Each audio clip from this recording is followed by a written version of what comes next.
is so hard and difficult for us in our limited intellect. And I know some of you think you're very intellectual, and you are to a degree, but when it comes to God, in our limited intellect, it is hard and difficult to understand all that there is to understand about the Lord.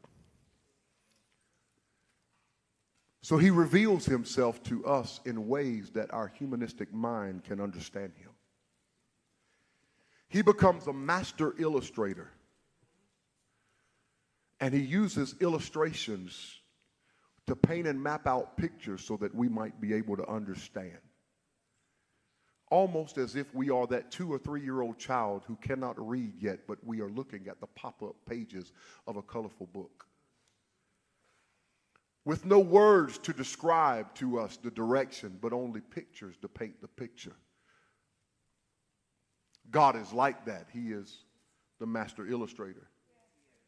Christ himself would use parables, metaphors, hypothetical situations that he would create in his mind to bring his disciples to the understanding of the principles and the practices of God. It is a God who speaks to us in terms we call anthropomorphically.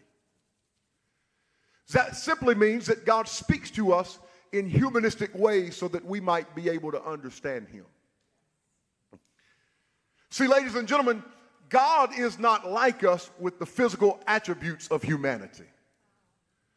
When he said, "Let us make man in our image," his intention was not to make man to physically look like him.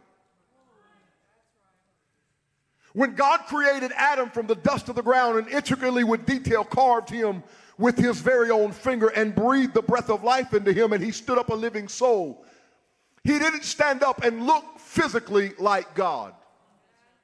For the Bible says that God is a spirit. They that worship him must worship him. I'm trying not to preach. Let me talk to you. They that worship him must worship him in spirit and in truth. But for us to understand God, he reveals himself to us as if he was a man with the same attributes of humanity.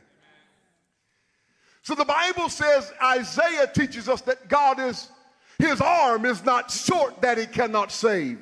His ear is not heavy that he cannot hear. And if God is a spirit and he has no arms and he has no ears, then we understand he speaks to us in humanistic ways, anthropomorphically, so that we might be able to understand him just a little better.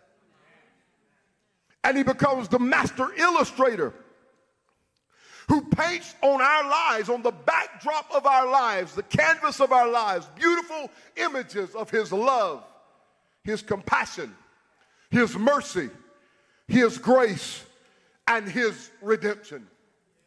Let me make it a little personal. If you look